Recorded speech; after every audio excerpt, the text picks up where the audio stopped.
มะม่วงเบาจะเพื่อนๆเก็บไม่ได้ดกน่ากินไหมน้ำปลาหวานเปรี้ยวนะทุกคนเก็บไว้กินลูกสุกทำน้ำพริกอร่อยนะเพื่อนๆยำปลากระป๋องทำน้ำพริกน้ำปลาหวานแกงส้มยำใส่ปลาทูนะใส่ปลากรอบ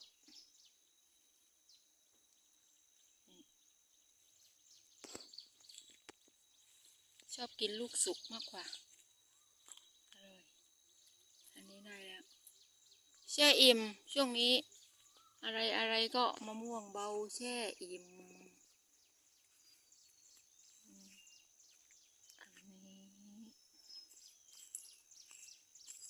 เบื่อจะกินแล้วเพื่อนๆปลูกไว้งั้น